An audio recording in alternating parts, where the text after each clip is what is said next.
दोस्तों, हिंदी सिनेमा में कितने ही ऐसे धारावाहिक बने जो कि पौराणिक घटनाओं पर आधारित थे, लेकिन कम ही ऐसे धारावाहिक थे जो कि पौराणिक कथा को दर्शकों तक पहुंचाने में कामयाब रहे।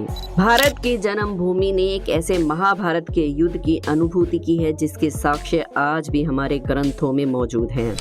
महाभारत एक ऐसा धर्म युद्ध है जिसने धर्म की, युद्ध की, राजनीति की और रिश्तों की परिभाषा को ही बदल दिया। महाभारत पर कई फिल्में और धारावाहिक हमें देखने को मिले, लेकिन यादगार रही बी.आर. चोपड़ा की महाभारत। आपने भी कभी ना कभी टीवी पर महाभारत जरूर देखी होगी, लेकिन इस धारावाहिक को बनाने में बी.आर. चोपड़ा ने जितनी मुश्किलों का सामना किया उसके बारे में आप सोच भी नहीं सकते। जैसे कि भीष्म पितामह को बाणों की शैया पर लिटाना हो या फिर द्रौपदी की साड़ी का चीरहरण करना हो। आज की वीडियो में हम आपको महाभारत धारावाहिक की शूटिंग से जुड़ी हुई कुछ ऐसी जानकारी देने वाले हैं जिसके बारे में आपने शायद पहले कभी नहीं सुना होगा। तो बने रहिए वीडियो के अंत तक हमारे साथ, क्योंकि आज का वीडियो बहुत ही इंटरेस्टिंग होने वाला है। लेकिन उससे पहले अगर आपने अभी तक हमारे चैनल अनोखी दुनिया को सब्सक्राइब नहीं किया है तो जल्दी से कर लीजिए और साथ वाली घंटी को प्रेस करना बिल्कुल ना भूलें। महाभारत को बनाने का फैसला जब बी.आर. चोपड़ा ने लिया तो वो जानते थे कि जिस तरह का धारावाहिक वो बनाना चाहते हैं उसमें बहुत सी मुश्किलें आने वाली हैं। उस जमाने में ऐसे धारावाहिक को बनाना जिसकी रूपरेखा सदियों साल पुरानी थी, उसी वातावरण को दोबारा से स्थापित करना उस दौर में एक बड़ी चुनौती थी। महाभारत में स्पेशल इफेक्ट के लिए कुछ तरह के मैकेनिकल तो कुछ तरह के टेक्निकल तरीकों का इस्तेमाल किया गया। दोस्तों, मैकेनिकल यानी कि जिसमें टेक्नोलॉजी को इस्तेमाल किए बिना शूट किया जाए, और टेक्निकल जिसमें क्रोमा जैसे इफेक्ट्स का इस्तेमाल करके शूटिंग की जाए। क्रोमा इफेक्ट में आजकल ग्रीन स्क्रीन का इस्तेमाल किया जाता है, जो कि आजकल बहुत ही आम बात है। जैसे जैसे टेक्नोलॉजी आगे बढ़ती गई उसके लिए क्रोमा का इस्तेमाल किया गया। ग्रीन स्क्रीन इफेक्ट आज कोई भी इस्तेमाल कर सकता है, लेकिन जिस समय रामायण और महाभारत की शूटिंग हुई थी उस समय टेक्नोलॉजी इतनी एडवांस नहीं थी और महंगी भी बहुत ज़्यादा हुआ करती थी। उस समय एक मशीन हुआ करती थी जो एक सेलेक्टेड कलर को वीडियो से हटा दिया करती थी। उस समय ग्रीन कलर का इस्तेमाल ना करके ब्लू कलर का इस्तेमाल किया जाता था, लेकिन उसमें बड़ा खर्चा और ऊपर से बहुत बड़ी टीम वर्क चाहिए थी। महाभारत के कई सीन ऐसे होते थे जो काफी जीवंत लगते थे। दर्शकों को जोड़ के रखने के लिए बी.आर. चोपड़ा चाहते थे कि हर एक सीन परफेक्शन के साथ शूट किया जाए। इसके लिए बी.आर. चोपड़ा ने छोटी से छोटी चीज पर काम किया। दर्शकों को महाभारत देखकर ये अनुभूति होती थी कि जैसे वो उसी जमाने में पहुंच गए हों। महाभारत के किसी भी एक सीन को उठाकर आप देखेंगे तो जानेंगे कि हर एक दृश्य सच्चाई दर्शाता है। महाभारत की सफलता सबने देखी, लेकिन उस सफलता के पीछे की चुनौती भरी कहानी किसी को नहीं पता। महाभारत को सफल बनाने में बी.आर. चोपड़ा और धारावाहिक के एक एक एक्टर ने बहुत बड़ा योगदान दिया। अब हम आपको बताते हैं कि महाभारत के एक एक सीन की शूटिंग कैसे की गई थी। महाभारत का एक दृश्य जिसमें दुर्योधन सम्राट युधिष्ठिर के राजमहल में यानी कि इंद्रप्रस्थ में जाते हैं और वहां पर उन्हें मायावी महल दिखाई देता है। उस मायावी महल में वो अदृश्य दीवारों से टकरा जाते हैं। जहां पर जिस दृश्य में दुर्योधन को दीवार से टकराना था उस समय क्रोमा का इस्तेमाल किया गया था। इसके बाद एक दृश्य में दुर्योधन अदृश्य पानी में गिर जाते हैं।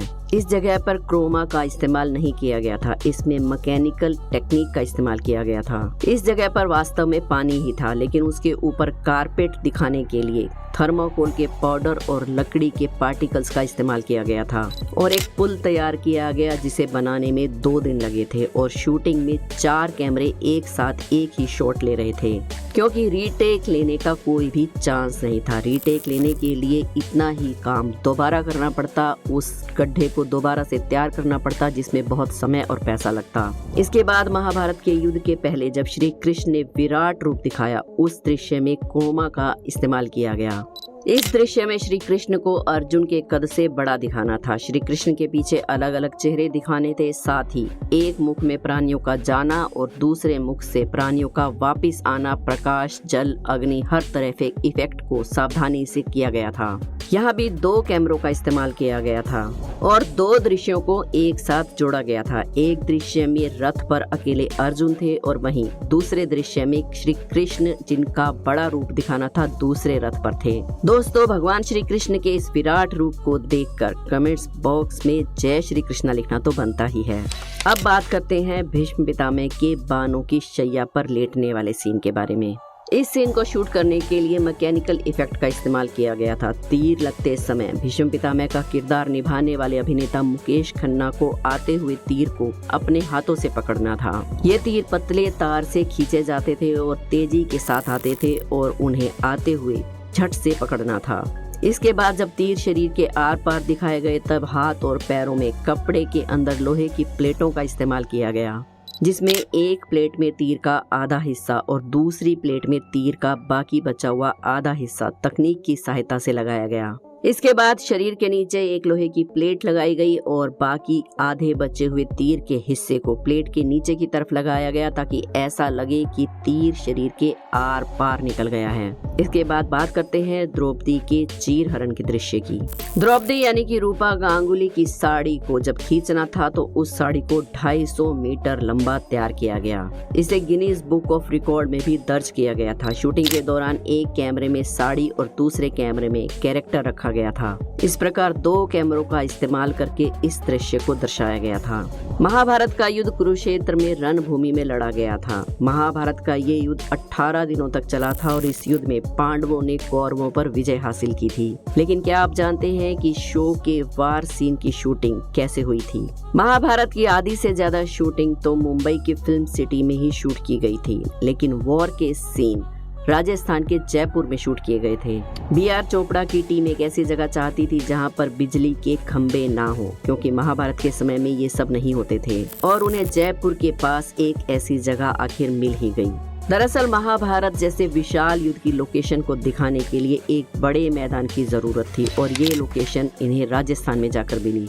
युद्ध के सीन ज्यादा वास्तविक लगे, इसलिए उन्हें ज्यादातर स्टूडियो में नहीं बल्कि मैदान की लोकेशन पर सेट लगाकर शूट किया गया। महाभारत की सफलता का आलम ये था कि दर्शकों का जुड़ाव महाभारत के किरदारों से होने लगा था।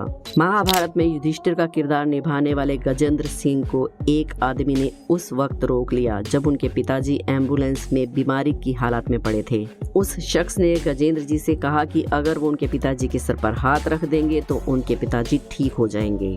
तब गजेंद्र जी समझ गए थे कि जो लोग उनके सीरियल को देखते हैं वो उनसे इतना जुड़ चुके हैं कि वो सच में उन्हें उन्हीं के किरदारों में महसूस करते हैं। ऐसा ही कुछ श्री कृष्ण के किरदार के साथ भी हुआ। इस किरदार को नीतीश भारद्वाज निभा रहे थे। वो एक रोज शूटिंग के सेट पर नहीं आए क्योंकि उनका उस दिन कोई सीन नहीं था। शूटिंग पे श्री कृष्ण को ना देखकर वहाँ की जनता भड़क गई और कहने लगी कि जब तक श्री कृष्ण दर्शन नहीं देंगे शूटिंग नहीं होगी। हार मानकर बी.आर. चोपड़ा को नीतीश भारद्वाज को सेट पर बुलाना पड़ा।